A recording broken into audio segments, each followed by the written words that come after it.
اللہ کے نبی نے کہا کہ جس کے پاس جو ہے لے آئے. حضرت ابو بکر اپنے گھر کا سارا سامان لے آئے, حضرت عمر اپنے گھر کا آدھا سامان لے آئے, حضرت عثمان کو پتا چلا ابھی قافلہ اترا تھا, اس قافلے میں جو سونا آیا تھا اور اونٹ اور گھوڑے آئے تھے سب لے کر اللہ کے نبی کے پاس آئے, یہاں تک کہ اپنی گود میں سونے کے بڑے بڑے سکے بھر کر لائے. اللہ کے نبی بیٹھے تھے, لا کر اللہ کے نبی کی گود میں ڈال دیا اور کہا اے اللہ کے نبی یہ سب اللہ تعالیٰ اس کے رسول کے لیے.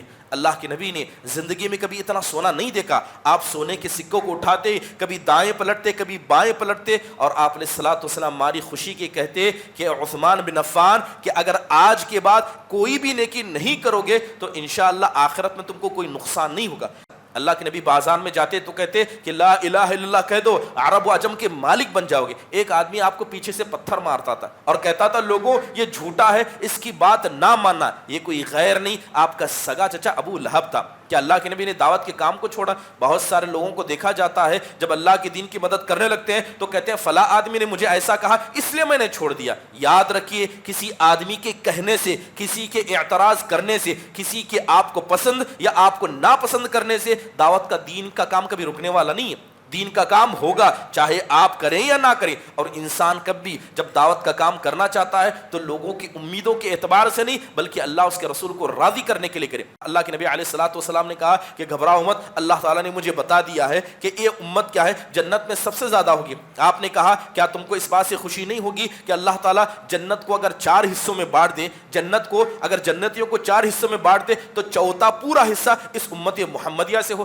تو صحابہ نے بڑے زور سے تکبیر کہا اے اللہ کے نبی اس سے بڑھ کر خوشی کیا ہوگی؟ پھر آپ نے فرمایا کیا اس بات سے تم کو خوشی نہیں ہوگی کہ اگر اللہ سارے جنتیوں کو 3 حصے میں بانٹ دو تو 1 حصہ اس امت کا ہوگا, یعنی 1/3 ہو گئے. صحابہ اور خوش ہو گئے. تب اللہ کے نبی نے کہا مجھے اللہ سے امید ہے کہ جنت کے اندر آدھے جنتی اس امت محمدیہ سے ہوں گے.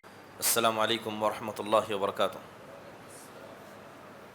حامد و مصلی اما بعد, اعوذ باللہ من الشیطان الرجیم, بسم اللہ الرحمن الرحیم.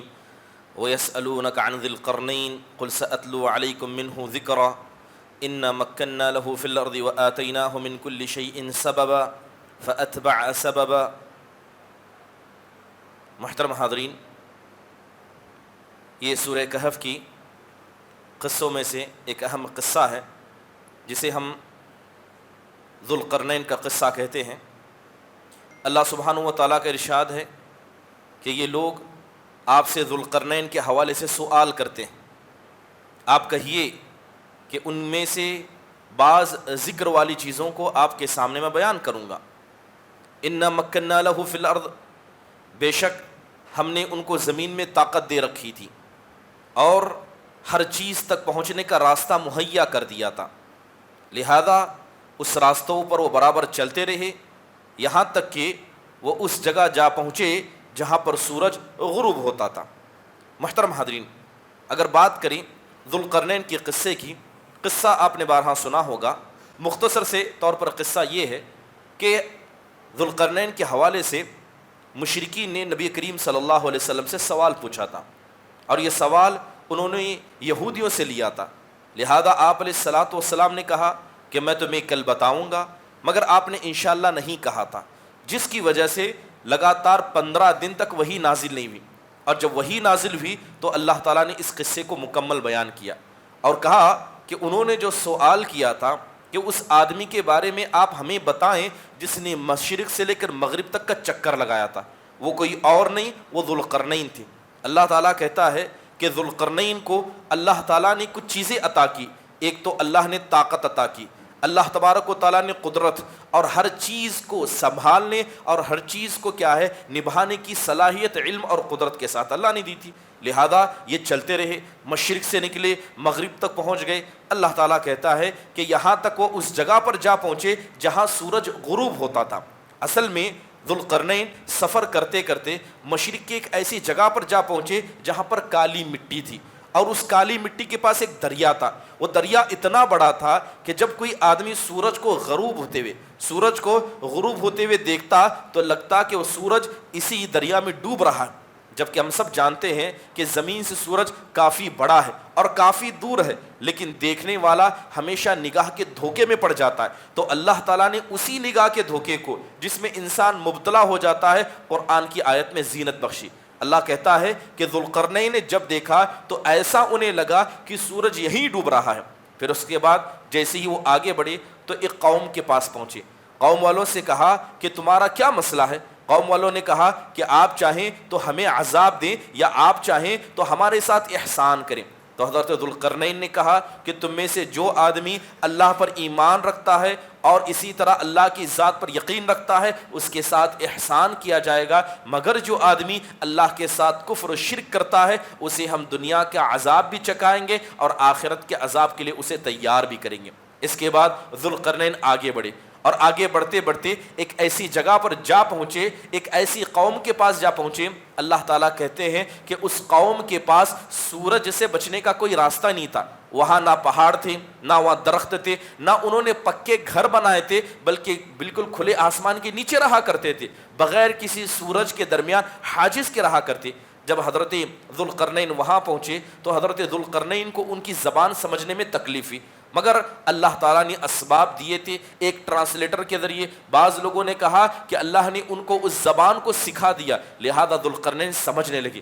جب انہوں نے اپنے معاملات کو رکھا تو کہا کہ ان دو پہاڑوں کو دیکھیے، اس کے درمیان سے یاجوج اور ماجوج نام کی قوم آتی ہے، یہ قوم آتی ہے ہمارے فصلوں کو برباد کر دیتی ہے، ہمارے جانوروں کو ذبح کر دیتے ہیں، ہمارے گھر والوں کے ساتھ اور ہمارے گھروں کو گرا کر چلے جاتے ہیں، انہوں نے زمین میں فساد مچا کر رکھا ہے۔ اگر آپ چاہیں تو ہم آپ سے یہ ڈیل کرتے ہیں، معاہدہ کرتے ہیں کہ اگر آپ کوئی ایسی چیز ان دو پہاڑوں کے درمیان حاجز بنا دیں کہ آپ کو ہم سال بھر کیا ہے ہر سال ٹیکس ادا کریں گے، یا آپ چاہیں تو ہم پر احسان کر دیں۔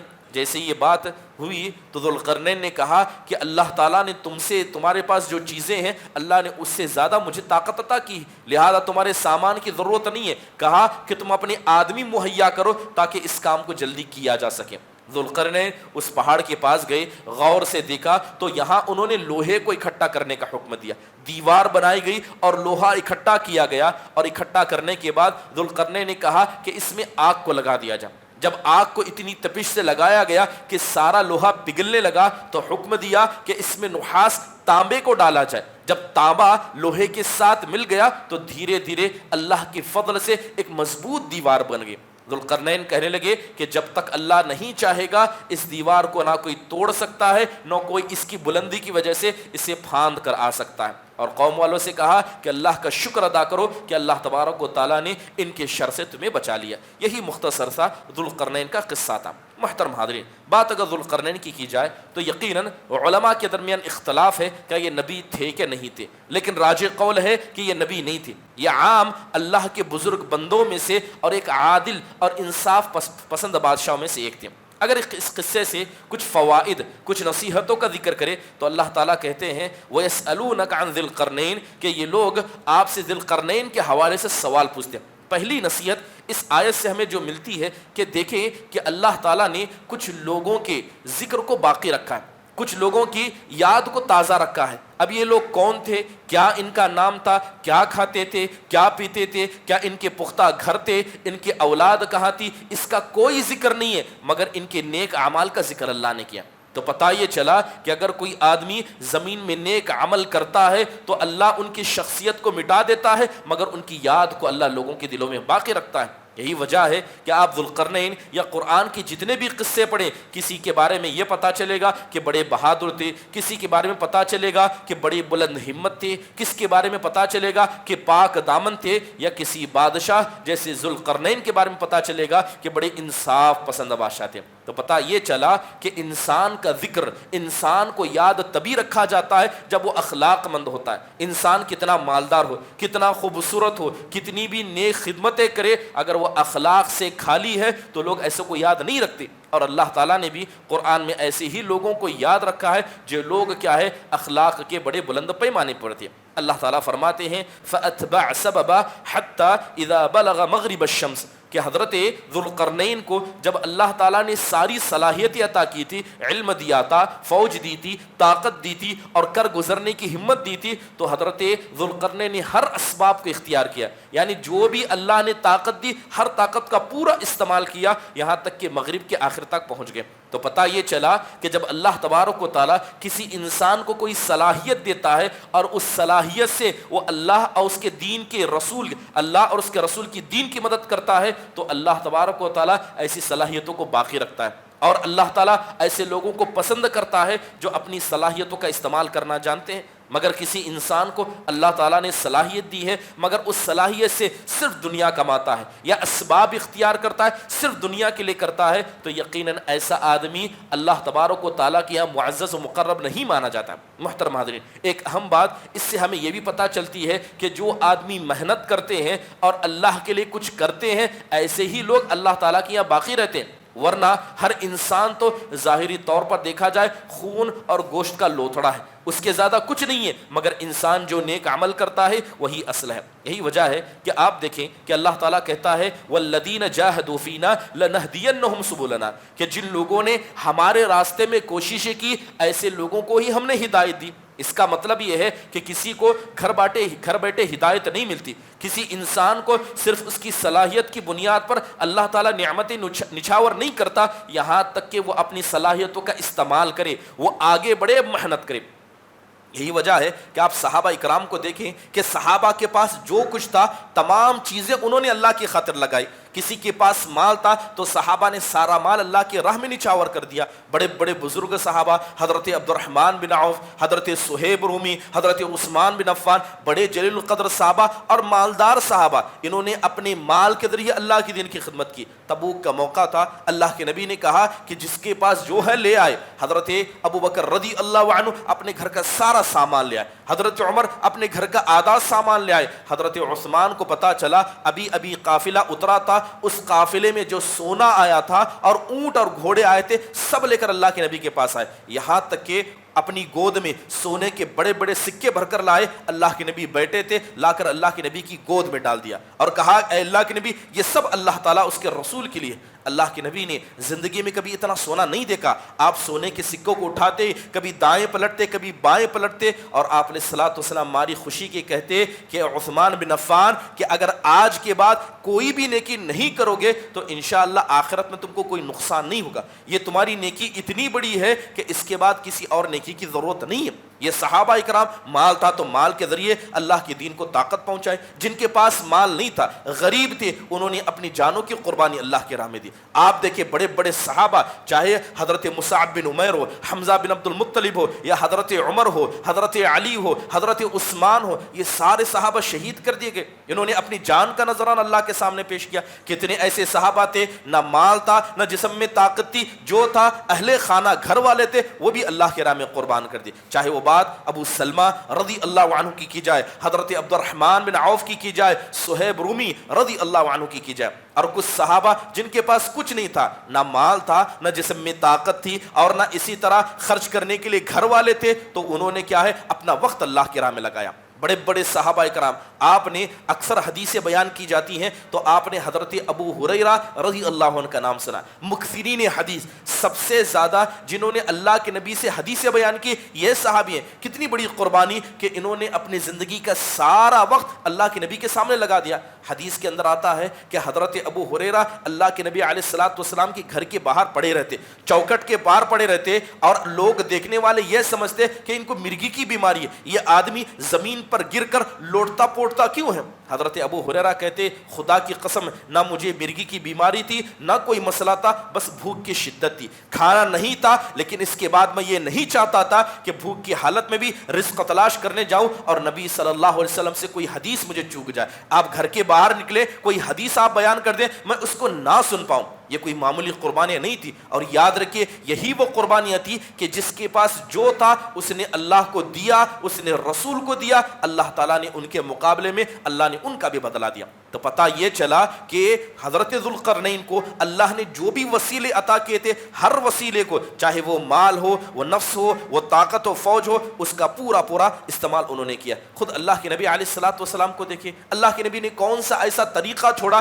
جس کے ذریعے آپ نے دعوت کو نہیں پہنچایا۔ آپ گھر گھر جایا کرتے، بازار منڈی لگ جاتی، بازار میں گھما کرتے، رشتہ داروں کے پاس جاتے، قوم کے سرداروں کے پاس جاتے، سب کے لیے اللہ کے نبی جا کر دعوت دیا کرتے۔ جن تک دعوت نہیں پہنچتی، حج کا موقع آتا، اللہ کے نبی قافلوں کو دعوت دیا کرتے۔ یہ سب ہو جاتا، آپ رات میں ہاتھ اٹھا کر لوگوں کی ہدایت کے لیے دعا کرتے۔ آپ جانتے ہیں کہ حضرت عمر بن خطاب رضی اللہ عنہ جیسی شخصیت آپ کی دعوت کے نہیں بلکہ دعا کی وجہ سے مسلمان ہوئی تھی۔ آپ نے ہاتھ اٹھا کر کیا کہا اے اللہ تعالیٰ، یہ ابو جہل بن ہشام ہے، یہ عمر بن خطاب ہے، اے اللہ دونوں میں سے جو تیرے نزدیک پیارا ہے تو دین کی مدد کے لیے اسے چن لے۔ آپ کی دعا تھی، لہذا آپ نے پیدل چل کر، آپ نے مکہ میں رہ کر، مکہ سے باہر جا کر دعا کے ذریعے جو طریقہ اللہ نے دیا، ہر طریقے کو اللہ کے نبی علیہ الصلوۃ والسلام نے دین کے لیے اپنایا۔ اللہ کے نبی علیہ الصلوۃ والسلام کوئی موقع نہیں چھوڑتے تھے، جہاں موقع ملتا فوراً دعوت کا کام کیا کرتے۔ حدیث کے اندر آتا ہے کہ ایک مرتبہ اللہ کے نبی علیہ الصلوۃ والسلام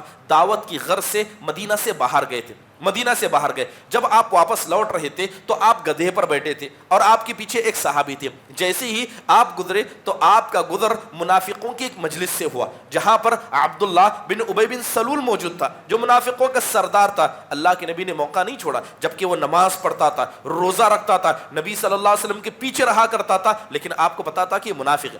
آپ گزرے اور جا کر اس کو نصیحت کرنے لگے اور کہنے لگے کہ تم اللہ سے ڈرنا، اسے نصیحت کرنے لگے، لیکن منافق تھا تو وہ کہتا ہے کہ آپ یہاں سے نکلیے۔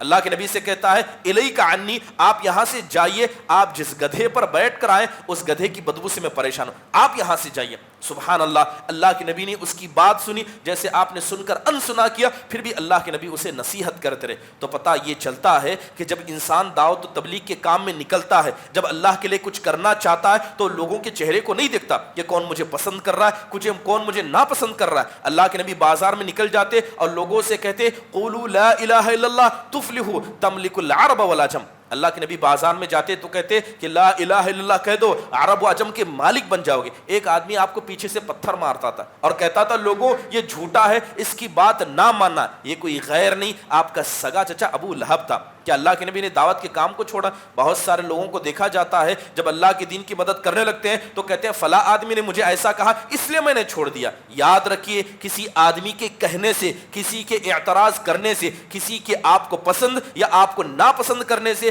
دعوت کا دین کا کام کبھی رکنے والا نہیں ہے۔ دین کا کام ہوگا چاہے آپ کریں یا نہ کریں، اور انسان کبھی جب دعوت کا کام کرنا چاہتا ہے تو لوگوں کی امیدوں کے اعتبار سے نہیں بلکہ اللہ اس کے رسول کو راضی کرنے کے لیے کرے۔ اور یہ بات سمجھ لیں کہ یہ دین منصور ہے، اللہ نے اس دین کی مدد کی ہے، بلکہ آپ کہتے ہیں کہ ان اللہ لیؤید ھذا الدین بالرجل الفاسق الفاجر، کہ جب اللہ تعالیٰ اس دین کو مدد پہنچانا چاہے گا تو اللہ ایک فاسق فاجر کو بھی کھڑا کرے گا، وہ اس دین کی مدد کرنے کے لیے کھڑا ہو جائے گا، تو اللہ تعالیٰ اس دین کی مدد لے گا۔ تو یہ آیت بتاتی ہے کہ ذوالقرنین کو جو اللہ نے اسباب دیے تھے سب کا اختیار انہوں نے کیا، اور سب کو اختیار کر کے کیا ہے اللہ تعالیٰ کے دین کو پھیلانے کی کوشش کی۔ اور ایک اہم بات اس سے یہ بھی سمجھ میں آتی ہے کہ انسان کو اللہ تعالیٰ کتنے بھی اسباب دے، انسان کے پاس کتنی بھی دولت ہو، کتنی بھی صحت ہو، لیکن دین کی خدمت تبھی کر پائے گا جب اللہ تعالیٰ اسے توفیق دے گا۔ اگر اللہ کسی کو توفیق نہ دے کچھ نہیں ہوتا۔ اسی لیے جس طرح انسان اللہ تعالیٰ سے خیر مانگتا ہے، اللہ تعالیٰ سے خیر کی توفیق بھی مانگا کرے،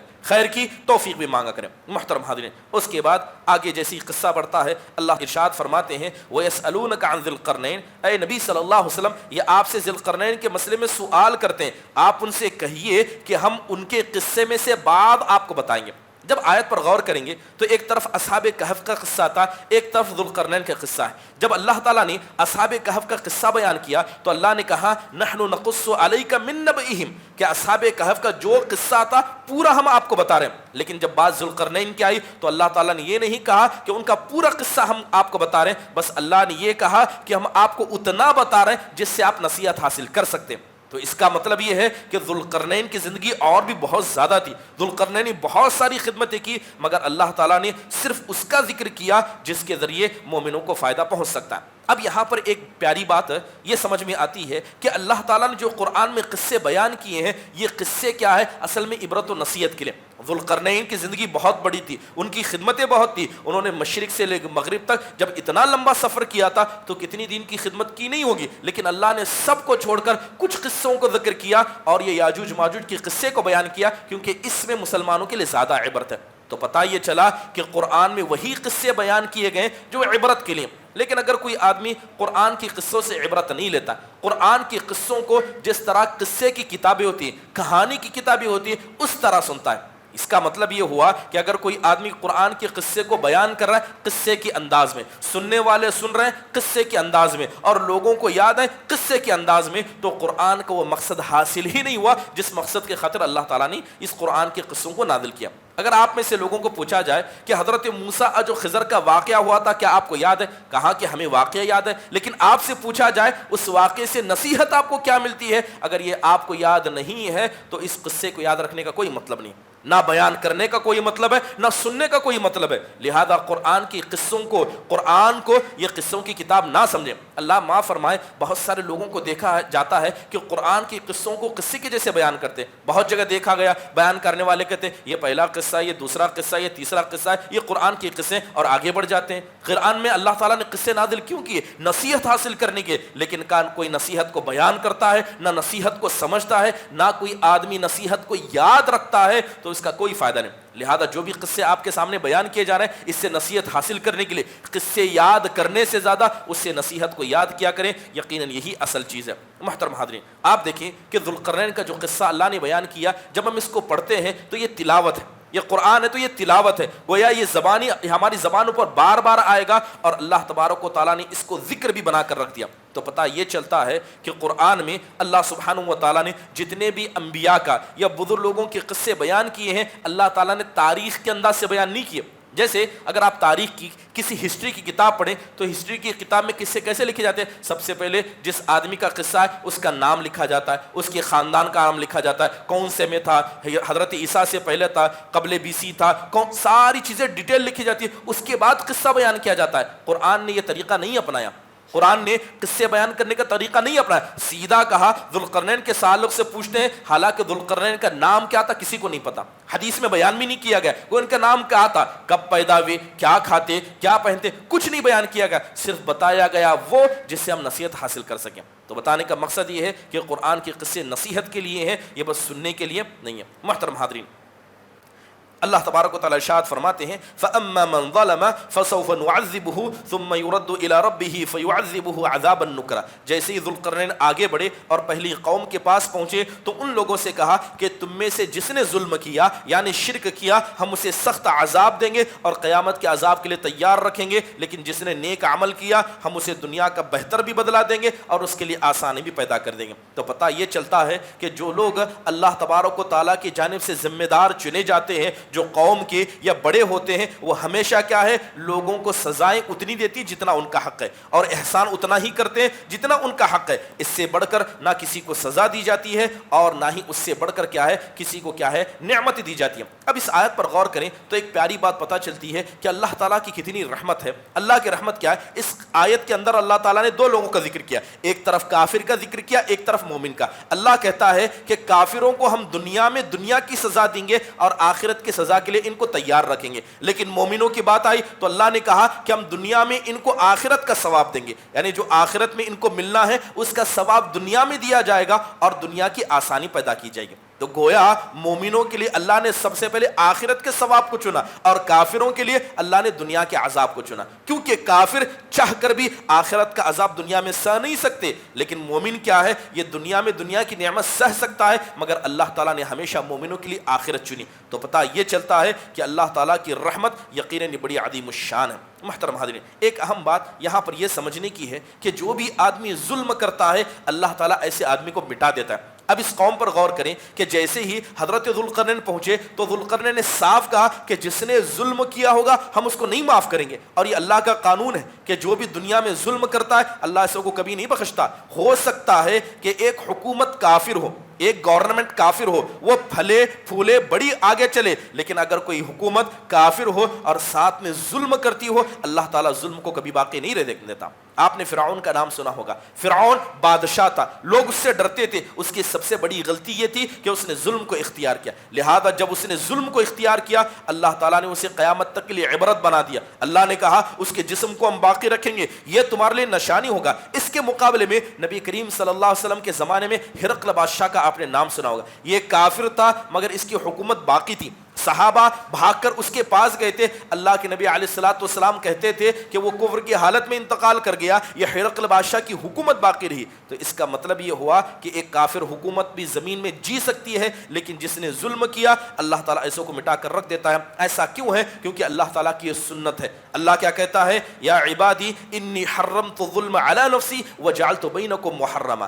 اے لوگوں میں نے ظلم کو اپنے اوپر حرام کیا ہے، لہذا ظلم کو اللہ نے لوگوں پر بھی حرام قرار دیا۔ اس لیے کہا جاتا ہے کہ جو آدمی کسی پر ظلم کرتا ہے مظلوم ہمیشہ اللہ سے دعا مانگے، کیونکہ مظلوم اور اللہ کے درمیان اور اس کی دعا کے درمیان کوئی حائل نہیں ہوتا ہے۔ اللہ ظلم کو حرام ناپسند کرتا ہے، چاہے کوئی باپ اپنی اولاد کے ساتھ ظلم کرے، اولاد اپنے ماں باپ کے ساتھ ظلم کرے، خاندان کا بڑا اپنے چھوٹوں کے ساتھ یا چھوٹے بڑوں کے ساتھ، یا کوئی انسان کسی انسان کے ساتھ، یہاں تک کہ کوئی جانور کسی جانور کے ساتھ بھی ظلم کرے اللہ ان کو بھی نہیں بخشتا ہے۔ حدیث کے اندر آتا ہے کہ جب اللہ تعالیٰ قیامت کے دن انصاف کرنے لگے گا تو اللہ تعالیٰ دو بکریوں کو بلائے گا، ایک سینگ والی ہوگی ایک بغیر سینگ والی ہوگی۔ جو سینگ والی تھی اس نے بے سینگ بکری کو مارا ہوگا تو اللہ ان کے درمیان میں انصاف کرائے گا۔ تو پتہ یہ چلا کہ اللہ تعالیٰ ظلم کو کبھی معاف نہیں کرتا ہے، نہ کبھی اللہ ظالموں کو بھولتا ہے۔ قرآن میں اللہ کہتا ہے وَلَا تَحْسَبَنَّ اللَّهَ غَافِلًا عَمَّا يَعْمَلُ الظَّالِمُونَ، کہ آپ یہ کبھی نہ گمان کریں، کبھی آپ یہ گمان نہ کریں کہ اللہ تعالیٰ ظالموں کو بھول گیا ہے، اللہ تعالیٰ ظالموں کو یاد رکھتا ہے۔ محترم حاضرین، اس کے بعد اللہ تعالیٰ ارشاد فرماتے ہیں حتی اذا بلغ بین السدین وجد من دونہما قوما، جب حضرت ذوالقرنین پہنچتے پہنچتے اس قوم کے پاس پہنچے جو دو پہاڑوں کے پاس رہا کرتی تھی اور ان کے پاس یاجوج ماجوج کیا ہے آیا کرتے تھے، تو حضرت ذوالقرنین کے بارے میں اللہ نے کہا لا یکادون یفقہون قولا، قریب تھا کہ یہ بات کو سمجھ نہیں پاتے تھے۔ اب اللہ خود قرآن میں کہتا ہے کہ قریب تھا کہ انہوں نے ان کی بات کو نہیں سمجھا، پھر حضرت ذوالقرنین نے ان کی باتوں کا جواب کیسے دیا؟ قرآن کہتا ہے کہ وہ نہیں سمجھ پا رہے تھے، لیکن قرآن نے ذوالقرنین کا جواب ذکر کیا کہ انہوں نے کیسے جواب دیا۔ تو علماء فرماتے ہیں کہ سب سے اہم چیز یہ ہے کہ کیسے زبان کو سمجھا۔ بعض لوگوں نے کہا کہ اللہ تعالیٰ نے آسانی پیدا کر دی تھی، اللہ نے ذوالقرنین کے ذہن میں ان کی زبان کو ڈال دیا، گویا حضرت ذوالقرنین کو نہیں پتا تھا مگر فوراً ان کی زبان کو سمجھنے لگے جو شروع میں نہیں سمجھ رہے تھے۔ بعض لوگوں نے کہا کہ ذوالقرنین کے پاس اتنے علماء تھے، ان علماء میں سے ایک عالم آگے بڑھے جو ان کی زبان کو جانتے تھے اور انہوں نے ٹرانسلیٹ کیا، ترجمہ کیا۔ اب بعض لوگوں نے کہا کہ اصل میں اللہ تبارک و تعالیٰ نے کچھ ایسی صلاحیت حضرت ذوالقرنین کو عطا کی، وہ چیزوں کو لکھ کر سمجھا کرتے، لہذا ان کی زبان کو انہوں نے لکھ کر سمجھا تھا۔ اس کے بعد ان لوگوں نے شکایت کرتے ہوئے کہا، کیا کہا کہ یہ یاجوج ماجوج ہمارے پاس آ جاتے ہیں، ہماری فصلوں کو برباد کر دیتے ہیں، ایسا کیوں نہ ہو کہ آپ بادشاہ ہیں، آپ ذمہ دار ہیں، آپ اس تکلیف سے ہم کو بچا لیں۔ ذوالقرنین مان گئے۔ تو اس سے ایک نصیحت یہ ملتی ہے کہ جو بھی آدمی لوگوں کا ذمہ دار ہوتا ہے، لوگوں کا بڑا ہوتا ہے یا لوگوں کا سردار ہوتا ہے، سب سے اس کا اہم کام یہ ہے کہ لوگوں کو جو تکلیف ہے اسے دور کرے، لوگوں کی تکلیفیں اسے دور کرے۔ اللہ تعالیٰ نے کسی جماعت و جمعیت کا ذمہ دار بنا دیا، کسی چیز کا ذمہ دار بنا دیا، تو اس کی سب سے بڑی رسپانسبلٹی یا سب سے پہلی ذمہ داری یہ بنتی ہے کہ ہر اس کام کو کیا جائے جس سے لوگوں کو آسانی پیدا ہو، اور ہر اس کام کو پہلے ادا کیا جائے جس کے ذریعے کیا ہے لوگوں کو تکلیف پہنچتی ہو۔ دوسری اہم ایک چیز یہ پتہ چلتی ہے کہ آپ دیکھیں کہ جب یاجوج ماجوج کود کر آتے تھے تو حضرت ذوالقرنین نے ان کو سزا دینے کا طریقہ کیا سوچا ہے؟ یہ نہیں کہا کہ آنے دو ہم اسے لڑیں گے، یہ نہیں کہا کہ آنے دو ہم اسے لڑیں گے، کیونکہ اللہ تعالیٰ نے کہا ہے کہ جب یاجوج ماجوج نکلیں گے اللہ کے نبی حضرت عیسیٰ بھی ان سے لڑنے کی طاقت نہیں رکھیں گے۔ اس وقت امام مہدی ہوں گے، سارے مسلمان ہوں گے، تب بھی یہ سب مل کر ان سے لڑنے کی طاقت نہیں رکھیں گے۔ تو حضرت ذوالقرنین نے لڑنا نہیں سوچا بلکہ دوسری سزا سوچی۔ سزا کیا تھی؟ جیل خانہ۔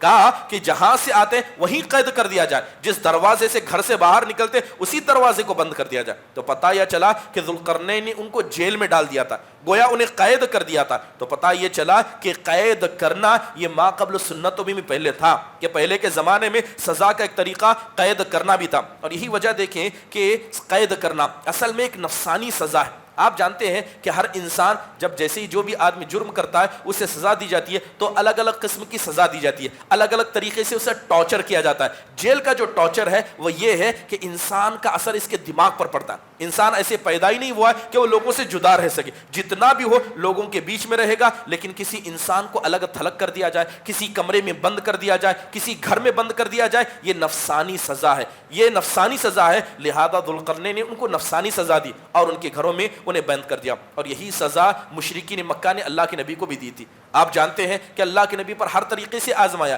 تکلیف دی, ستایا, نماز پڑھتے تھے آ کے ستاتے, آپ کے گھر والوں کو برا بلا کہا جاتا, یہاں تک کہ ابو جہل نے آ کر اللہ حضرت ابو بکر کی بیٹی کو تماچا مارا. سب اپنایا. جب اللہ کے نبی باز نہیں آئے تو یہی جیل کانے کی سزا چنی گئی. لہذا اللہ کے نبی کو اور بنی ہاشم کو شعب ابی طالب میں 3 سال تک بائیکاٹ کر دیا گیا. نہ کھانا پہنچایا جائے گا, نہ کچھ, نہ ان سے کوئی بات چیت کرے گا. بائیکاٹ کر دیا گیا. اللہ کے نبی علیہ الصلوۃ والسلام نے اس کو بھی برداشت کر دیا. محترم حاضرین, اس کے بعد اللہ سبحانہ و تعالیٰ ارشاد فرماتے ہیں کہ جیسے ہی ذوالقرنین سے لوگوں نے کہا کہ آپ چاہیں تو سال بھر ہم روزانہ آپ کو سال کے ہر مہینے میں 1 مرتبہ ٹیکس دیں گے, یا تو آپ ہمارے پر احسان کر دیجیے. تو ذوالقرنین نے کہا کہ قال ما مکننی فیہ ربی خیر فاعینونی بقوہ, کہا کہ اللہ تعالیٰ نے مجھے اتنا سب دیا ہے کہ مجھے تمہارے پیسے کی ضرورت نہیں, مجھے تمہارے سامان کی ضرورت نہیں, بس تم مجھے کیا ہے, لوگ دو, آدمی دو, جس کے ذریعے اس کام کو میں انجام دے سکوں. تو اس سے ایک نصیحت ہمیں یہ ملتی ہے کہ اگر انسان خود مالدار ہے تو کسی اور کا پیسہ کبھی نہ لے. اگر اللہ تعالیٰ نے مال اور دولت و طاقت دی ہے تو کبھی کسی سے دوسری مدد نہ لے جس سے آپ خود سے پورا کر سکتے ہیں. اور دوسری بات یہ ہے کہ جو آدمی مالدار ہے اسے لوگوں کے پیسے سے بچنا چاہیے. لوگوں کا پیسہ جیسے کہا جاتا ہے یقیناً یہ فتنہ ہے. انسان کا اپنا مال جب انسان کے لیے فتنہ ہے تو کسی غیر سے آپ مال لیں گے یہ اور فتنہ ہوگا. اگر اللہ تعالیٰ نے کسی کو اتنا بتا دیا ہے تو انسان کیا کرے, اپنی عزت کی حفاظت کرے, کسی انسان سے پیسہ نہ لے. یہ بات سمجھ میں آتی ہے. دوسری اہم بات یہ بھی ہمیں سمجھ میں آتی ہے کہ جب انسان کو اللہ نعمت دیتا ہے تو نعمت کے شکریہ کے طور پر انسان نعمت کو بیان کر سکتا ہے. ذوالقرنین سے کہا چاہے تو ہم آپ کو طاقت دیں گے, پیسہ دیں گے. تو ذوالقرنین نے کیا کہا, جو اللہ نے مجھے دیا ہے تمہارے پاس سے میرے پاس بہتر ہے. گویا انہوں نے آگے بڑھ کر کہا کہ مجھے جو نعمتیں اللہ نے دی ہے وہ تم سے بہتر ہے. تو اس کا مطلب یہ ہوا کہ اگر اللہ کسی کو نعمت دیتا ہے تو التحدث بالنعمہ نعمہ, کہ اللہ تعالیٰ کی نعمتوں پر شکر گزاری کرتے ہوئے اس نعمت کا ذکر کرنا بھی یہ ایک نعمت ہے. اس میں فخر نہیں آتا. بعض لوگوں کو دیکھا جاتا ہے کہ جب اللہ تعالیٰ کی نعمتیں آتی ہیں تو اس پہ غرور و گھمنڈ کرتے ہیں. ایک ہے اللہ کی نعمت کو بیان کرنا, دوسرا اللہ کی نعمت پر گھمنڈ کرنا. دو الگ الگ چیزیں. بات کی جائے اللہ تعالیٰ کی نعمت کو بیان کرنے کی, خود قرآن میں اللہ کہتا ہے وَأَمَّا بِنِعْمَةِ رَبِّكَ فَحَدِّثْ, کہ اللہ نے اے نبی صلی اللہ علیہ وسلم جو نعمت اللہ آپ کو دیا ہے اسے لوگوں کے سامنے بیان کیجیے, آپ کھل کر بولیے. لہذا فرق یہ ہے کہ جو بھی آدمی اللہ کی نعمت کو بیان کرنا چاہے گا مگر اصل میں یہ نہیں کہے گا کہ اللہ نے مجھے یہ دیا مجھے یہ دیا, وہ اللہ کے صفات ذکر کرے گا. کہے گا اللہ تعالیٰ اتنا بڑا ہے, اللہ تعالیٰ کی ذات اتنی عظیم ہے, اتنا اللہ تعالیٰ کے پاس مال ہے کہ اللہ نے اس مال سے مجھے دیا. اللہ کی تعریف زیادہ کرے گا اور پھر اللہ کی نعمت کا ذکر کرے گا. لیکن جو آدمی اللہ تبارک و تعالیٰ کی نعمت پر فخر و غرور کرے گا وہ ہمیشہ کیا کرے گا, وہ ہمیشہ اپنی ذات کو آگے رکھے گا, کہے گا یہ نعمت مجھے دی گئی, اس نعمت کا میں مالک ہوں. تو یہی بنیادی فرق کیا ہے علماء اکرام نے کتابوں کے اندر ذکر کیا. محترم حاضرین, اس کے بعد اللہ سبحانہ و تعالیٰ ارشاد فرماتے ہیں کہ جیسے ہی حضرت ذوالقرنین نے اس آڑ کو بنا دیا تو ذوالقرنین نے کہا, اللہ کہتے ہیں فَمَسْتَعُوا أَن يَظْهَرُوهُ وَمَسْتَطَاعُوا لَهُ نَقْبًا. ذوالقرنین نے یہ بات کہی کہ اب یہ اپنی طاقت لگا کر بھی اس آڑ کے باہر نہیں آ سکتے, نہ کوئی آدمی کیا ان کے اس مسئلے میں مدد کر سکتا ہے. گویا ذوالقرنین نے صاف کہا کہ اب وہ کبھی باہر نکل نہیں سکتے, یہ بات انہوں نے کہہ دی. لیکن جب حدیثوں کو پڑھتے ہیں تو کچھ اور باتیں ہمیں سمجھ میں آتی ہیں. سب سے پہلی بات اگر یاجوج ماجوج کی جائے, یہ بات ہم سب جانتے ہیں کہ قیامت کی کچھ اللہ تعالیٰ نے نشانیاں بتائی ہیں. قیامت کی کچھ چھوٹی نشانیاں ہیں جو ظاہر ہو چکی ہیں, قیامت کی کچھ ایسی چھوٹی نشانیاں جو ابھی ظاہر نہیں ہوئی. اسی طرح قیامت کی کچھ بڑی نشانیاں ہیں جو ابھی آنے والی ہیں. ان قیامت کی نشانیوں میں یاجوج ماجوج کا ذکر کیا ہے اکثر علماء کرتے ہیں. اگر قیامت کی نشانیوں کو ترتیب سے ذکر کیا جائے کہ سب سے پہلے قیامت کی بڑی نشانی میں امام مہدی کا آنا ہے. مہدی کا ظہور ہونا ہے. جیسے ہی امام مہدی دنیا میں آ گئے سمجھ لیجئے کہ اب قیامت اتنی قریب ہے, کیونکہ قیامت کی بڑی علامتوں کے بارے میں اللہ کے نبی کہتے ہیں کہ جب یہ قیامت کی 10 بڑی نشانیاں آئیں گی تو ایک کے بعد دوسری, دوسرے کے بعد تیسری, تیسرے کے بعد چوتھی, یعنی لگاتار آتی جائیں گی. آپ نے مثال دیتے ہوئے کہا کہ اگر کسی کے پاس کوئی موتی کا ہار ہے, اس کے منہ کو کاٹ دیا جائے تو جس طرح موتی ایک کے بعد فوراً دوسرے لگاتار گرتے ہیں, ایسی یہ قیامت کے نشان ہے, ایک کے بعد فوراً آئیں گے. پہلی نشانی دوسری, دوسری کے بعد تیسری. تو قیامت کی جو بڑی نشانیاں ہیں اس میں سب سے پہلے امام مہدی کا ذکر کیا جاتا ہے. امام مہدی موجود ہوں گے, اللہ تعالیٰ اچانک انہیں مسلمانوں کا خلیفہ بنا دے گا, سارے مسلمان ایک جھنڈے میں ہو کر ان کے ساتھ ہو جائیں گے. اسی درمیان دجال نکل آئے گا, یعنی امام مہدی موجود ہے, دوسری نشانی دجال آئے گا. دجال آتی ہی یہ اصفہان کی طرف اترے گا, اور اصفہان مطلب جو آج کل چین کا ایریا ہے, چائنا کا ایریا ہے, دجال وہیں اترے گا اور دجال وہیں سے نکلے گا. اس کے بعد خراسان جائے گا, خراسان اس کے ارد گرد کے علاقے جو آج ممالک ہیں جو چائنا کے آزو بازو ہیں, وہیں سے دجال نکلے گا اور سیدھے بیت المقدس کی طرف چلے گا. لوگ اس کی اتباع کریں گے. چلتے چلتے جو بیت المقدس فلسطین میں جو یہودی ہیں وہ سارے اس کی اتباع کریں گے. ابھی دجال ہوگا, تیسری نشانی حضرت عیسیٰ اتریں گے اور سیدھے دمشق میں اتریں گے, اور اترتے ہی کیا کریں گے, دجال کے خلاف اعلان جنگ کر دیں گے, اعلان جنگ کر دیں گے. باب اللد پہ پکڑ کر دجال کو قتل کر دیں گے. حدیثوں کے اندر آتا ہے کہ دجال اپنی پورے جوش و جذبے میں ہوگا, باب اللد کے پاس کھڑا ہوگا, لیکن جیسے ہی حضرت عیسیٰ کو دیکھ لے گا وہ ایسا گل کر چھوٹا ہو جائے گا جس طرح نمک کو پانی میں ڈالا جاتا ہے, جس طرح نمک پانی میں جاتی ہی گل جاتا ہے. دجال جتنا بھی بڑا ہوگا وہ بالکل چھوٹا ہو جائے گا. حضرت عیسیٰ علیہ السلام تلوار کی ایک ہی مار سے اس کو قتل کر دیں گے. جب حضرت عیسیٰ قتل کر دیں گے اس کے بعد زمین میں اللہ تعالیٰ خیر و برکت دے گا, اتنی خیر و برکت دے گا کہ ہر چیز نعمت کو اگنے لگے گی. اسی درمیان کیا ہے, یاجوج ماجوج کی دیوار ٹوٹ جائے گی. اسی درمیان یعنی ایک نشانی ختم نہیں ہوئی, دوسری یاجوج ماجوج کی دیوار ٹوٹ جائے گی. اللہ تعالیٰ حضرت عیسیٰ کو بتا دے گا کہ ایک فتنہ آ رہا ہے, آپ اسے لڑنے کی طاقت نہیں رکھتے, لہذا حکم دیا جائے گا. حضرت عیسیٰ کو حکم دیا جائے گا کہ جو مسلمان موجود ہیں سب کو لے کر کوہ طور پر, یہ طور وہی پہاڑ ہے جہاں اللہ تعالیٰ نے حضرت موسیٰ سے بات کی تھی, لہذا کوہ طور پر چڑھنے کا حکم دیا جائے. یاجوج ماجوج کی فوج نکل پڑے گی. اب وہ کیسے نکلے گی اس کے حوالے سے آگے بتایا جائے گا. اس کے بعد یاجوج ماجوج کا فتنہ ختم ہوتی ہی دخان یعنی دھواں نکلے گا. اسی درمیان کعبہ کو گرا دیا جائے گا. اسی درمیان کیا ہے, یاجوج ماجوج کے نکلنے کے بعد اللہ تعالیٰ قرآن کو اٹھا لے گا. قرآن موجود نہیں ہوگا, جس کے سینے میں قرآن ہوگا سینے سے قرآن غائب ہو جائے گا. جن اوراق میں جن پیجز پر قرآن کی آیتیں لکھی ہوں گی سب مٹ جائے گا, یہاں تک کہ کسی نے اگر قرآن کے حصے کو زمین میں بھی گاڑا ہوگا اللہ تعالیٰ وہاں سے بھی مٹا دے گا. تو گویا فتنے جیسے عام ہوں گے, دنیا میں برائی پنپنے لگے گی, اللہ تعالیٰ قرآن کو اٹھا لے گا, لہذا قرآن کا ایک لفظ بھی کسی کو یاد نہیں ہوگا. اس کے بعد سورج مغرب سے طلوع ہو جائے گا. اس کے بعد دابۃ الارض نکلے گا, اور دابۃ الارض آنے کے بعد ایک آگ نکلے گی جو سارے لوگوں کو میدان محشر کی طرف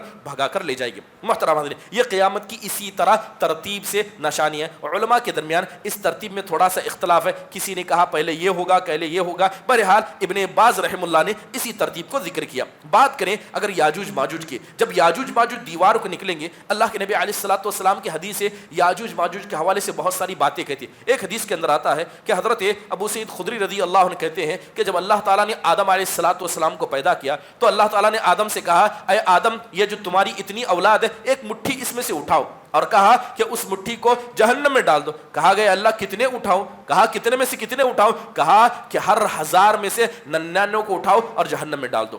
جیسے یہ بات اللہ کے نبی علیہ الصلوۃ والسلام اس حدیث کو بیان کر رہے تھے تو صحابہ کہنے لگے, اے اللہ کے نبی صلی اللہ علیہ وسلم ہم تو کام سے گئے, جب ہر 1000 میں سے 99 جہنم میں جائیں گے تو ہمارا شمار کس میں سے ہوگا؟ تو اللہ کے نبی کہتے ہیں مجھے اللہ سے امید ہے کہ جو 99 یعنی 999 جو 1000 میں 999 ہوں گے وہ اکثر یاجوج ماجوج میں سے ہوں گے, وہ اکثر یاجوج ماجوج میں سے ہوں گے, اور جو ایک ہوگا وہ تم میں سے ہوں گے. یہاں تک کہ اللہ کے نبی نے کہا کہ جب اللہ تبارک و تعالیٰ روحوں کو دیکھا تھا تو ان روحوں میں ایمان والوں کی تعداد ایسی تھی جیسے کہ ایک بھینس ہے, جیسے کہ ایک بھینس ہے جو پورا کالا ہے, اس میں کہیں کہیں سفید بال ہے. تو کہتے ہیں کہ وہ سفید بال ایمان والے ہوں گے, اور جو پوری بھینس ہے جو اس کے جسم پر کالے بال ہیں وہ عام انسانوں کے کافر اور مشرک ہوں گے. ایک حدیث ہمیں ملتی ہے. پھر اس کے بعد اللہ تعالیٰ کے نبی نے کہا, اللہ کے نبی علیہ الصلوۃ والسلام نے کہا کہ گھبراؤ مت, اللہ تعالیٰ نے مجھے بتا دیا ہے کہ یہ امت کیا ہے جنت میں سب سے زیادہ ہوگی۔ آپ نے کہا کیا تم کو اس بات سے خوشی نہیں ہوگی کہ اللہ تعالیٰ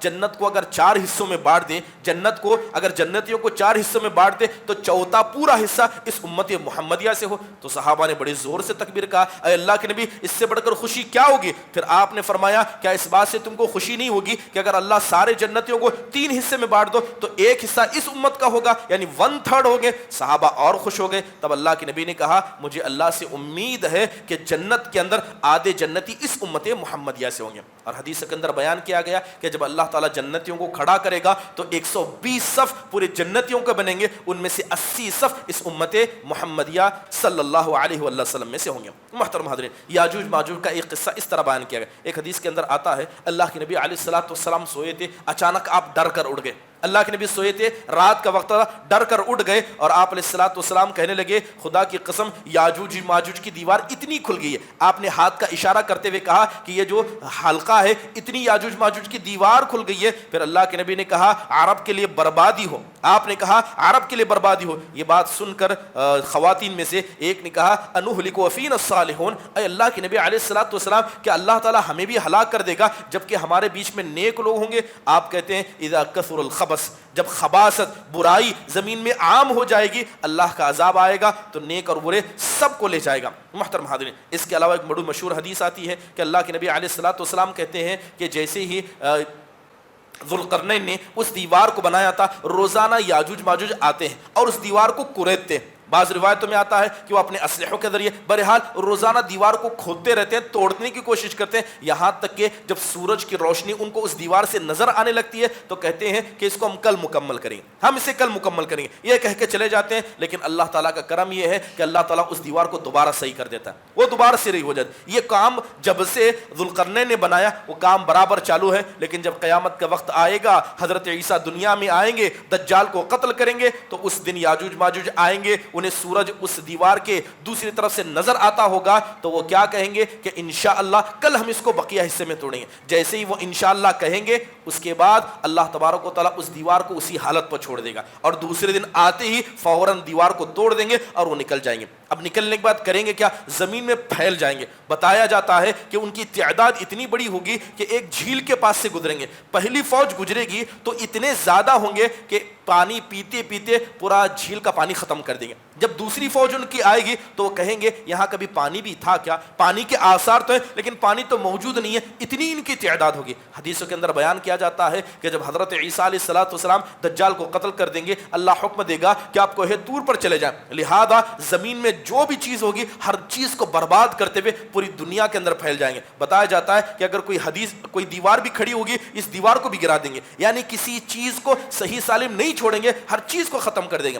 جب ساری دنیا کو انہوں نے برباد کر دیا تو ان کے دلوں میں آئے گا کہ ہم نے زمین والوں کو تو مار دیا، چلو آسمان والوں کو بھی قتل کر دیتے، لہذا تیر نکال کر آسمان کی طرف برسائیں گے اور اللہ تعالیٰ ان تیروں کو لہو لہان کر کے لوٹا بھی دے گا۔ لہذا تیر جب لہو لہان لوٹ کر نیچے آئیں گے کہیں گے کہ چلو ہم نے زمین والوں کو بھی مار دیا، ہم نے آسمان والوں کو بھی مار دیا۔ ایسی حالت ہوگی کہ حضرت عیسیٰ اس پہاڑ پر ہوں گے، نیچے نہیں اتر سکتے کیونکہ یاجوج ماجوج کا فتنہ ہوگا۔ حضرت عیسیٰ اللہ سے دعا کریں گے اے اللہ اس فتنے کو ہٹا دے، تو اللہ تعالیٰ ان یاجوج ماجوج کی گردنوں میں ایک بیماری کو پیدا کر دے گا اور اس بیماری سے ایک وقت میں جھٹکے سے سب کے سب ختم ہو جائیں گے۔ اب جیسے ہی سب مر جائیں گے اللہ تعالیٰ بتا دے گا حضرت عیسیٰ مسلمانوں کو لے کے نیچے اترنا چاہیں گے تو ایک بالشت پیر رکھنے کی جگہ نہیں ہوگی مگر ہر جگہ ان کی لاشیں گری ہوں گی۔ حضرت عیسیٰ علیہ السلام دوبارہ جائیں گے اور اللہ سے دعا کریں گے اے اللہ زمین اس گندگی سے بھر گئی ہے، اے اللہ تو اسے صاف کر دے۔ لہذا اللہ تعالیٰ پرندوں کو بھیجے گا اور اللہ کے حکم سے وہ پرندے ان لاشوں کو اٹھائیں گے اور اٹھا کر جہاں اللہ چاہتا ہے وہاں لے جا کر پھینک دیں گے۔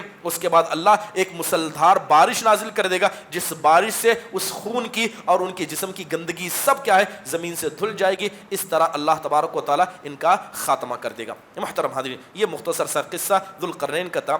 قصے سے ایک بڑی پیاری بات ہمیں جو سمجھ میں آتی ہے کہ ابھی آپ کے سامنے اس سے پہلے حضرت موسیٰ کا قصہ کیا ہے بیان کیا گیا تھا جو حضرت خضر کے ساتھ تھا. اگر آپ اس قصے پر غور کریں اور ذوالقرنین کے قصے پر غور کریں تو ایک چیز دونوں میں بڑی کامن ہے. وہ کامن یہ ہے کہ حضرت خضر نے آخری جو کام کیا تھا وہ دیوار کو صحیح کرنے کا کیا تھا. دیوار گر رہی تھی, انہوں نے صحیح کیا, لیکن اس دیوار پر بھی کوئی چھت نہیں تھی. اور ذوالقرنین نے جو کام کیا وہ دیوار کو بنایا, اس پر بھی کوئی چھت نہیں تھی. نہ اس قصے میں چھت کا ذکر ہے نہ اس قصے میں چھت کا ذکر ہے. حقیقت کیا ہے اللہ تعالیٰ بہتر جانتا ہے, لیکن یہ بتایا گیا کہ حضرت خضر نے گرتی دیوار کو روکا کیونکہ اس کا گرنا فساد تھا, اور ذوالقرنین نے دیوار بنائے کیونکہ دیوار کا نہ ہونا یہاں فساد تھا. لہذا دیوار بنائے گی تاکہ فساد نہ ہو, اور دیوار یہاں دوبارہ اثر نو بنائے گی تاکہ یہاں پر فساد نہ ہو. حقیقت اس کی اللہ سبحانہ و تعالیٰ بہتر جانتا ہے. محترم حاضرین, اس کے بعد اگر قصوں کا ذکر کریں تو سورہ قصص ہے. اللہ تعالیٰ نے سورہ قصص کے اندر قارون کا قصہ ذکر کیا. انشاءاللہ تعالیٰ اس کے قصے کو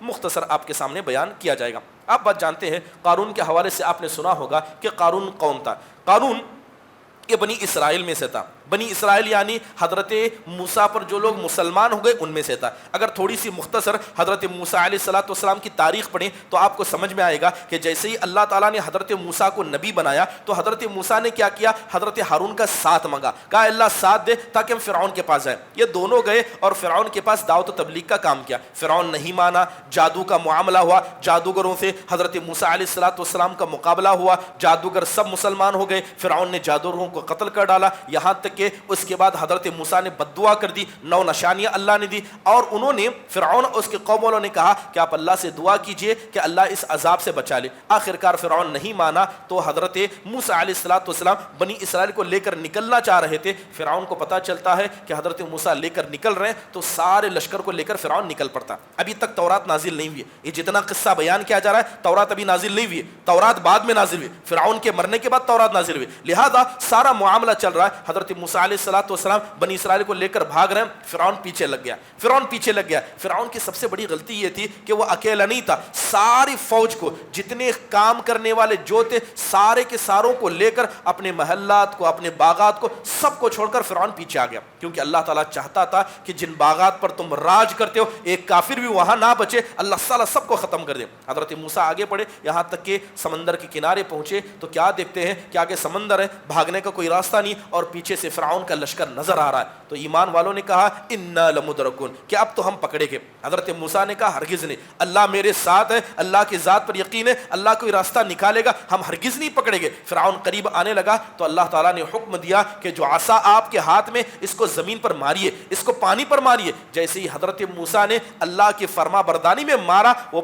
سمندر کیا ہے 2 حصوں میں بڑھ گیا. حضرت موسیٰ کو حکم دیا کہ آپ چلیے. حضرت موسیٰ فوراً آگے بڑھے, اور آگے بڑھتے بڑھتے سمندر کے دوسرے طرف نکل گئے. اور فرعون جب برابر بیچ میں آ گیا, حضرت موسیٰ کہ اللہ تعالیٰ نے کہا کہ اب ان کو ڈبو دیا جائے گا. اللہ تعالیٰ نے سب کو ڈبو دیا. اب اس کے بعد یہ جو فقیر اور غریب بنی اسرائیل تھے یہ سارے فرعون کے محل کے مالک بن گئے, فرعون کے محل کے مالک بن. اس کے بعد اللہ نے تورات کو نازل کیا. جب تورات نازل کی گئی تو اس وقت بہت سارے لوگ, آپ یہ جانتے ہیں کہ قرآن میں اللہ نے بیان کیا ہے کہ جب اللہ تعالیٰ نے یہ چاہا کہ تورات کو نازل کیا جائے تو اللہ تعالیٰ نے حضرت موسیٰ سے کہا کہ 70 لوگوں کو اپنے ساتھ لے کر آئیے. ان 70 لوگوں میں قارون بھی ایک تھا. قارون مسلمان تھا, یہ ایمان والا تھا, اور حضرت موسیٰ کا قریبی رشتہ دار تھا. بلکہ بعض ابن عباس کہتے ہیں کہ قارون کیا ہے, یہ حضرت موسیٰ کے چچا کا لڑکا تھا. امام ابن عباس کہتے ہیں کہ قارون شکل کے طور پر بڑا خوبصورت تھا, لوگ اسے منور کہتے تھے, اس کا نام منور تھا, منور رکھا گیا تھا, یعنی چہرے کا بڑا خوبصورت تھا, اور یہ کیا ہے علم والا بھی تھا. جب حضرت موسیٰ علیہ السلام 70 لوگوں کو لے کر گئے تھے تو اس نے اللہ سے تورات کو سنا تھا. قارون کیا ہے, اس نے اللہ سے تورات کو سنا تھا. جب واپس آیا تو یہ قوم کے لوگوں کو تورات سکھایا بھی کرتا تھا, مگر مال کا فتنہ ایسا تھا کہ اسے سب بھلا دیا گیا, یہ منافق بن گیا. جس طرح حضرت موسیٰ کی قوم میں سامری تھا جو منافق بن گیا تھا, ویسے قارون بھی منافق بن گیا. ابو امامہ باہلی فرماتے ہیں کہ یہ بڑا فضل تھا اس کے لیے کہ اللہ تعالیٰ نے اتنی چیزوں سے اسے نوازا تھا, مگر قارون نے اپنے مقام کو نہیں سمجھا. چلیے اگر بات کریں قارون کے قصے کی، ہوا یہ تھا کہ قارون کو اللہ تعالیٰ نے بڑے مال سے نوازا تھا، اللہ تعالیٰ نے بڑی دولت سے نوازا، ایمان والا تھا اور حضرت موسیٰ کے خاندان کا تھا تو بڑے گہرے تعلق تھے. تو اللہ تعالیٰ نے نصیحت کرتے ہوئے کہا کہ قارون سے کہا گیا کہ تم فخر نہ کرو، تم ایمان والے ہو، تم فخر نہیں کرنا چاہیے. لیکن قارون کیا ہے، بڑا فخر کرتا تھا، یہاں تک کہ قارون کو اللہ تعالیٰ نے اتنا مال دیا تھا، اللہ نے اسے اتنا دولت سے نوازا تھا کہ اس کے پاس جو خزانے تھے ان خزانوں کی کنجیاں بھی بڑے بڑے طاقتور جماعت نہیں اٹھا سکتی تھی. باتیں کو دو آدمی نہیں کی، اگر کوئی طاقتور جماعت ہو تو اللہ نے جو اسے خزانے دیے تھے ان خزانے کی جو چابیاں تھی اسے پوری ایک طاقتور جماعت نہیں اٹھا سکتی تھی. اللہ تعالیٰ نے اتنا خزانوں سے اسے نوازا تھا.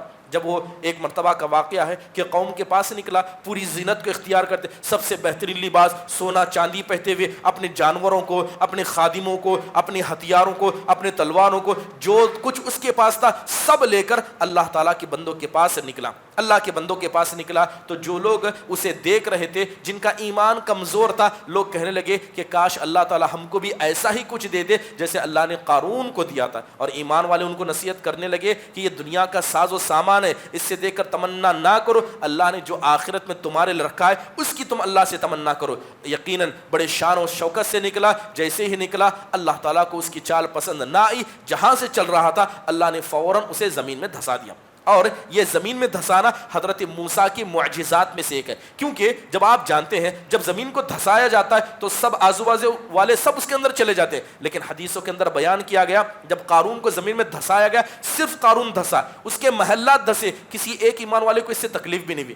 تو گویا صرف زمین نے کسے نگلا ہے؟ قارون کو، اس کے سامان کو، اور اسی طرح اس کے زیب و زینت کو، اور جتنے لوگ اس کے ساتھ تھے صرف زمین نے ان کو نگلا، باقی کسی ایک مومن کو کیا ہے اس سے تکلیف نہیں پہنچی. یقیناً یہ حضرت موسیٰ علیہ الصلوۃ والسلام کے معجزات میں سے ایک تھا. محترم حاضرین، بات کی جائے حضرت موسیٰ علیہ الصلوۃ والسلام کے یا قارون کے قصے سے چند نصیحتیں ہمیں سمجھ میں آتی ہیں. سب سے پہلی نصیحت، اللہ تعالیٰ ارشاد فرماتے ہیں ان قارون کان من قوم موسیٰ فبغى علیہ. یہ قارون حضرت موسیٰ کی قوم میں سے تھا، یعنی آپ کے خاندان کا آدمی تھا. تو پتہ یہ چلا کہ انسان اگر خاندان کا کیوں نہ ہو، اگر انسان اپنا ہی کیوں نہ ہو، انسان کا مقام بڑھتا نہیں ہے، مقام ایمان کی وجہ سے بڑھتا ہے. آپ دیکھیں کہ حضرت موسیٰ علیہ الصلوۃ والسلام کوئی معمولی نبی نہیں تھے، آپ کے خاندان کا، تورات کو سننے گیا تھا، اللہ تعالیٰ نے جو تورات نازل کی سن کر آیا تھا، عالم تھا، تورات دوسروں کو سکھایا کرتا تھا. لیکن یہ ساری چیزیں کیا اللہ کے عذاب سے اسے بچا پائیں؟ کیا حضرت موسیٰ سے قریبی ہونا،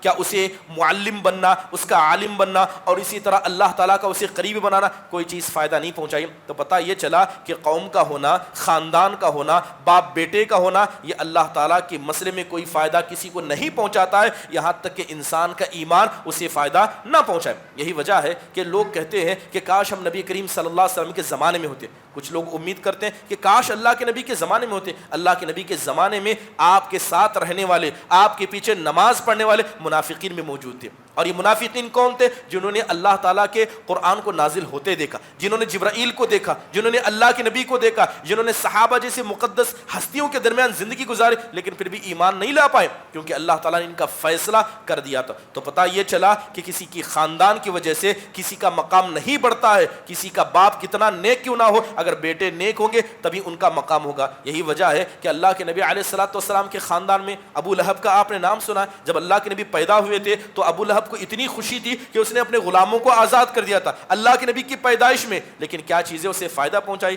وہی تھے کہ جب اللہ کے نبی نے سب سے پہلی دعوت دی اور کہا کہ اللہ تعالیٰ پر ایمان لے آؤ، اس پہاڑ کے پیچھے ایک لشکر ہے، اگر وہ لشکر تم پر حملہ کرنے والا ہے، یہ بات کہوں گا تم مانو گے؟ سارے لوگوں نے کہا کہ آپ تو سچے ہیں، آپ کی بات مان لیں گے. تو اللہ کے نبی نے کہا کہ میں اللہ کے عذاب سے تم کو ڈراتا ہوں، ایک اللہ پر ایمان لاؤ. جیسے ہی صفا پہاڑی پر کھڑ کر یہ آپ نے بات کہی تھی تو سب سے پہلے جس نے آپ کو ٹوکا، برا بلا کہا تھا، یہ وہی ابو لہب تھا. کہنے لگا الہذا جمعتنا، اے محمد صلی اللہ علیہ وسلم کیا آپ نے اس کام کے لیے ہمیں جمع کیا؟ تبا لک سائر اليوم، میں اللہ سے دعا کرتا ہوں کہ اللہ تعالیٰ آپ کے ہاتھ کو دن بھر کے لیے خاک آلود کیے. آپ نے کچھ نہیں کہا، آپ خاموش رہے. جب آپ خاموش رہے تو اللہ نے اس کا جواب دیا. اللہ نے کہا تبت یدا ابی لہب وتب، کہ آپ ہمارے نبی کے ہاتھوں کے برباد ہونے کی دعا کرتے ہیں، اللہ تعالیٰ نے اس کے ہاتھوں کو شل کر دیا. محترم حاضرین، تو پتہ یہ چلا کہ کسی انسان کے خاندان کے ہونے سے کوئی چیز کسی کو فائدہ نہیں پہنچاتی یہاں تک کہ انسان خود نیک بنے.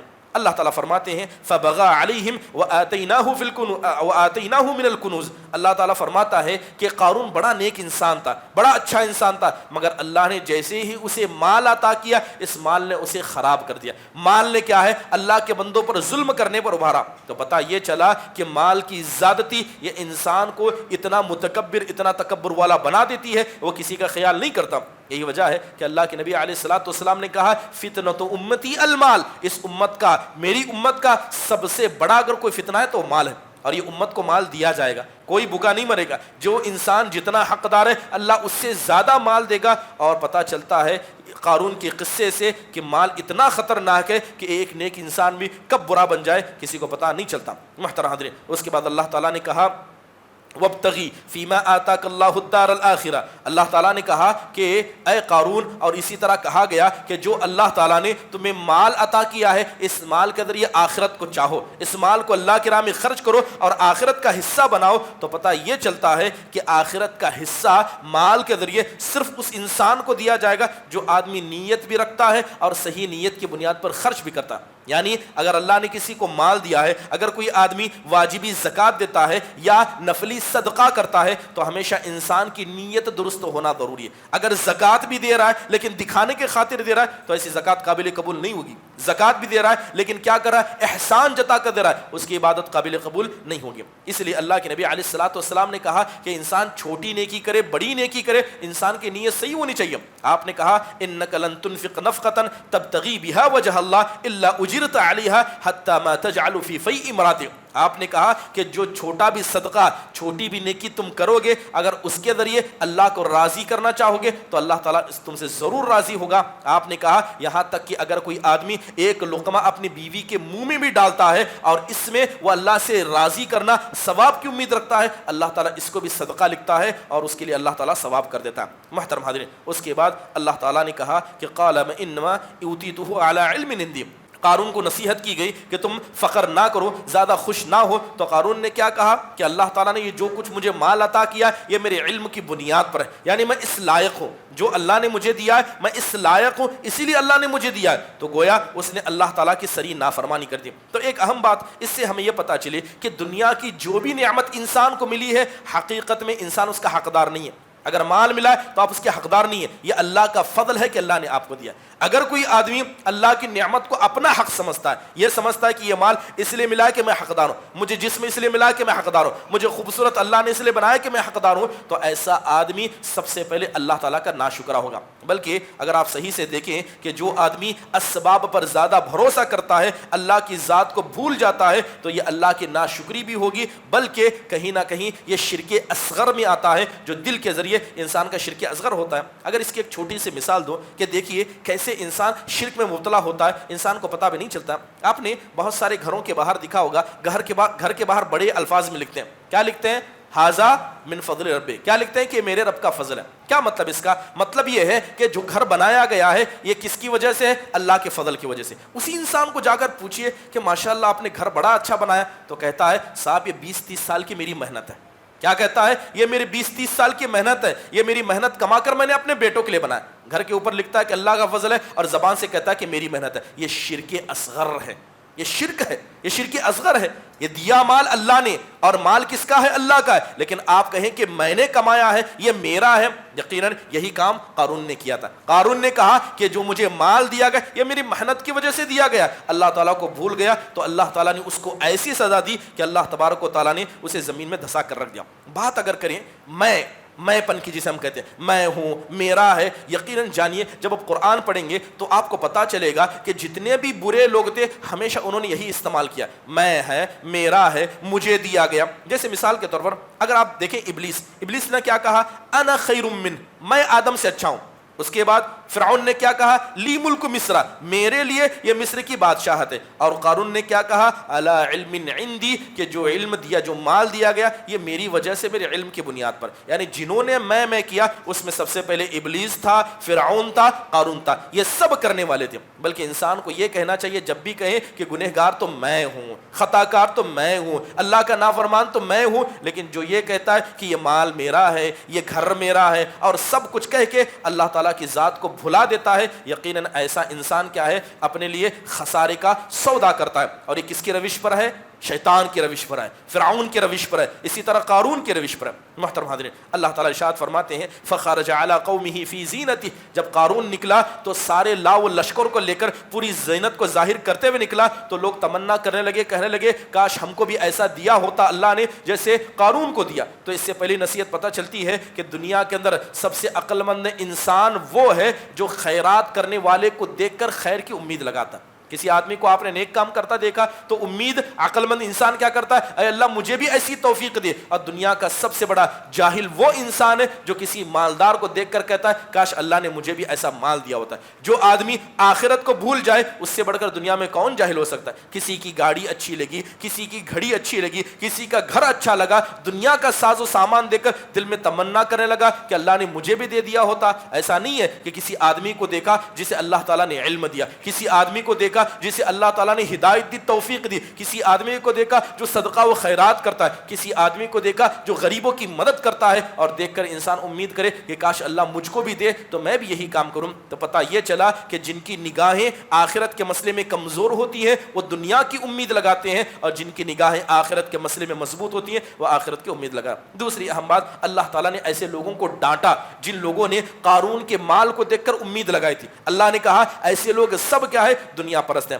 اس کے بعد اللہ تعالیٰ کہتا ہے فَخَسَفْنَا بِهِ وَبِدَارِهِ الْأَرْضِ، جب قارون نکلا تو اللہ نے کیا کیا، قارون کو اور اس کے سارے لشکر کو زمین کے اندر دھسا دیا۔ یہ اللہ کا قانون ہے، جو زیادہ بڑا بننا چاہے گا، اللہ کے بندے پر تکبر کرے گا، اللہ تعالیٰ اتنا ہی نیچے اسے زمین میں ڈال دے گا۔ قارون کیا چاہتا تھا کہ میں سب سے بڑا ہوں، سب سے زیادہ مال یہ ہے، اپنے سینے کو تان کر چلتا تھا۔ اللہ کو اتنا ناپسند آیا کہ اللہ تعالیٰ نے اس کی اونچائی کو کیا ہے، پستی میں بدل کر رکھ دیا۔ اور وہ حدیث آپ نے بارہا سنی ہوگی کہ ایک آدمی پہلے زمانے میں ایک اچھا لباس پہن کر نکلا، بڑا تکبر کرتے ہوئے، اتراتے ہوئے، اپنے لباس کو پسند کرتے نکلا، تو اللہ تعالیٰ کو یہ چیز اتنی ناپسند آئی کہ اللہ نے اسے زمین میں دھسا دیا۔ اور بتایا جاتا ہے کہ جب تک قیامت نہیں آئے گی ایسے لوگ زمین میں دھساتے جائیں گے۔ لہذا جب بھی انسان اچھا گھر خریدے، اللہ معاف فرمائے، آج کل کا معاشرہ پورا کا پورا معاشرہ چاہتا ہے کہ اس کا ایک سٹیٹس ہو، ہر کوئی چاہتا ہے کہ اس کا ایک بڑا مقام ہو۔ آپ جانتے ہیں کہ سوشل میڈیا کے بہت سارے نقصانات ہوئے، ان میں سے ایک بڑا نقصان یہ ہے کہ سوشل میڈیا نے ہم میں سے ہر انسان کو ریاکار بنا دیا۔ ہر انسان کیا کرتا ہے، کرنے کے بعد چاہتا ہے لوگ اس کی تعریف کریں، کرنے کے بعد چاہتا ہے کہ سوشل میڈیا پر اس کا نام لیا جائے۔ اس لیے آپ دیکھیں انسان کوئی بھی کام کرتا ہے، لوگ اب اس کام سے فائدہ نہیں اٹھاتے، اٹھا کر سوشل میڈیا پر ڈال دیا جاتا۔ کچھ لوگ کہتے ہیں ہماری نیت تو صحیح ہے، اگر نیت صحیح بھی ہوئی، اگر آپ ریاکار نہ بھی ہوئے، آپ شہرت پسند تو ضرور ہیں، آپ نے لوگوں کو سنانے کے لیے ایسا کام کیا۔ اور یاد رکھیے کہ قارون کا یہ قصہ، جو قارون جس نے یہ چاہا کہ میں بڑا بنوں تو اللہ تعالیٰ نے اسے زمین میں دھسا کر رکھ دیا۔ اس کے بعد اللہ تعالیٰ فرماتے ہیں تلک الدار الآخرۃ نجعلها للذین لا یریدون علوا فی الارض ولا فسادا والعاقبۃ للمتقین، کہ جن لوگوں نے، اللہ کہتا ہے کہ آخرت کی زندگی، اس کا وعدہ، اس کی بھلائی کا وعدہ ہم نے ایسے لوگوں سے کیا ہے جو زمین میں سربلندی نہیں چاہتے، لہذا زمین میں فساد نہیں متانا چاہتے، والعاقبۃ للمتقین، اور فیصلہ ہمیشہ متقی کے لیے ہوتا ہے۔ تو یہ آیت بتاتی ہے کہ اگر کوئی آدمی اپنے لیے کرسی کی چاہت رکھتا ہے کہ مجھے کرسی مل جائے، مجھے عہدہ مل جائے، تو اللہ تعالیٰ کہتا ہے کہ ایسے لوگ کیا ہے، آخرت میں کبھی فائدہ نہیں اٹھائیں گے۔ جن لوگوں نے کرسی مانگی، لوگوں کے مسئلے میں کیا ہے، عزت مانگی، اور لوگوں سے خیر کی امید رکھی کہ لوگ ان کی عزت کریں، لوگ ان کا مقام سمجھے، اسے ایک چیئر دی جائے جس چیئر پر بیٹھ کر لوگوں پر حکومت کریں، تو یقیناً کیا ہے، اللہ تعالیٰ وعدہ کرتا ہے کہ ایسے لوگ آخرت میں کبھی خیر نہیں اٹھائیں گے۔ اسی لیے ایک حدیث میں اللہ کے نبی نصیحت کرتے ہوئے کہا تھا ما ذئبان جائعان ارسل فی غنم، کہ دو بھوکے بھیڑیوں کو اگر کسی ریوڑ میں، بکری کے ریوڑ میں چھوڑ دیا جائے تو جو دو بھوکے بھیڑیے اس ریوڑ میں پہنچ کر بکریوں کو جتنا نقصان پہنچا سکتے اس سے زیادہ ایک دیندار آدمی کو کرسی کی چاہت اور مال کی لالچ نقصان پہنچا دیتی ہے۔ انسان کتنا بھی دیندار کیوں نہ ہو، کرسی مانگتا ہے، کرسی کے لیے کوشش کرتا ہے، عہدہ چاہتا ہے، لوگوں کی تعریف چاہتا ہے، میں بڑا بنوں، خاندان میں میرا نام ہو، لوگوں میں میرا نام ہو، جماعت میں میرا نام ہو، سوشل میڈیا پر میرا نام ہو۔ جس انسان نے ایسی تمنا رکھی، اللہ وعدہ کرتا ہے کہ اللہ تعالیٰ ایسے لوگوں کو کیا قیامت کے دن رسوا کرے گا۔ دنیا میں بڑا بننا چاہا، اللہ قیامت کے دن اتنا ہی ذلیل کر کے رکھ دے گا۔ محترم حاضرین، اسی لیے آپ دیکھیں، اور اللہ معاف فرمائے، کچھ لوگوں کو دیکھا جاتا ہے کہ لوگوں کی نیتیں اتنی فساد کی طرف ہیں، ایک تو دنیا کے کام کام کے ذریعے. کوئی بھی دنیا کا کام کر کے انسان کو سربلندی نہیں چاہیے, کچھ لوگ دین کا کام کر کے سربلندی چاہتے ہیں. میں نے کئی جگہ پر کچھ لوگوں کو کہتے سنا گیا کہ ہمارے خاندان نے بہت خدمت کی, لہذا ہم خدمت کے ہم حقدار ہیں, ہمیں کرسی دی جائے. بہت سے لوگوں کو کہا گیا کہ ہمارے باپ دادا امام تھے, ہمارے دادا نے یہ کیا, لہذا ان خدمتوں کے مقابلے میں لوگ کرسی مانگتے ہیں. اللہ کہتا ہے کہ دنیا کی خدمت کے مقابلے میں آپ کرسی نہیں مانگ سکتے, دین کی خدمت کے مقابلے میں کرسی مانگنا یقیناً یہ اس سے زیادہ برا ہے, یہ اس سے زیادہ برا ہے. جو بھی آدمی کام کرتا ہے وہ اللہ کے لیے کرتا ہے. آپ نے کام کسی پر احسان جتانے کے لیے نہیں کیا. بہت سارے لوگ اپنا احسان جتاتے کہ ہمارے باپ دادا نے کیا. آپ کے باپ دادا نے جو کیا وہ اللہ کی خاطر اگر کیا ہوگا وہ اللہ کے قبول کرے گا. کوئی آدمی ان کا وسیلہ لے کر کرسی نہیں مانگ سکتا. اور بہت سارے ماں باپ کو دیکھا جاتا ہے جو اپنے بچوں کو مدارس میں وغیرہ پڑھانا چاہتے ہیں, کیا کہتے ہیں کہ ہم بھی چاہتے ہیں کہ ہمارا بچہ ممبر پر کھڑا ہو, ہم بھی چاہتے ہیں کہ لوگ ہماری ویسی عزت کریں جیسے ایک عالم کے باپ کی ہوتی ہے. یہ نیت میں اتنا بڑا فساد ہے کہ علم یہ دین کا حصہ ہے. علم حاصل اس لیے کیا جاتا ہے تاکہ اس کے ذریعے انسان اللہ کی رضامندی حاصل کرے, لیکن اس علم کو بھی انسان نے شہرت والا بنا دیا. جائیے فلاں فلاں جگہ جائیے, وہاں سے علم حاصل کیجیے. ہم چاہتے ہیں کہ ہمارا بچہ مدینہ میں پڑھے کیونکہ مدنی علماء کی عزت ہے. سبحان اللہ, یہ دین ہے. دین کے علم کو بھی لوگوں نے عزت حاصل کرنے کا اور اپنے نام کو بلند کرنے کا جب لوگوں نے ذریعہ بنا دیا, یاد رکھیے یہ قارون کے عمل سے بھی زیادہ برا ہے. قارون نے تو مال کے ذریعے لوگوں میں اپنے آپ کو بڑا بنانا چاہا, لوگوں نے اللہ کے دین کے ذریعے اپنے آپ کو بڑا بنانا چاہا. جو آدمی ایسا کرے گا اللہ تعالیٰ کہتا ہے کہ ایسا ہر آدمی نقصان پہنچائے گا. محترم حاضرین, حضرت علی رضی اللہ عنہ کا بڑا پیارا قول ہے. حضرت علی سے پوچھا گیا کہ زمین میں سر بلندی کا مطلب کیا؟ اللہ تعالیٰ نے کہا کہ جو آدمی زمین میں سر بلندی چاہے گا اللہ تعالیٰ ایسے آدمی کو رسوا کرے گا. زمین میں سر بلندی چاہنا یعنی اپنے آپ کو سپریئر بتانا. حضرت علی سے پوچھا گیا اس کی مثال بتائیے. حضرت علی کہتے ہیں کہ اگر دو دوست ہیں, کہتے ہیں کہ اگر دو دوست ہیں, دونوں کے پاس جوتے ہیں اور دونوں کے جوتوں میں لیس ہے, جسے ہم تسمہ کہتے ہیں. دو انسان ہیں, دوست ہیں, دونوں کے پاس دو جوتے ہیں اور دونوں کے جوتے میں لیس ہیں. اگر کوئی ایک دوست بھی دل میں یہ ارادہ کرے کہ میرے پاس جو لیس ہیں وہ میرے دوست سے میرے پاس اچھے ہونے چاہیے, کیا ارادہ کرے کہ میرے پاس جو جوتے کے لیس ہیں, جو تسمے ہیں, وہ میرے بھائی کے جوتے کے تسمے سے بہتر ہو, کہتے ہیں کہ یہ زمین میں سر بلندی ہے. اتنا بھی آپ نے دل میں سوچا کہ مجھے اتنا بڑا بنا دیا جائے؟ اللہ تعالیٰ کہتا ہے کہ ایسے لوگوں کے لیے آخرت کا وعدہ, آخرت کے نقصان کا وعدہ ہم نے کیا. یہی وجہ ہے کہ دل میں تواضع پیدا کریں,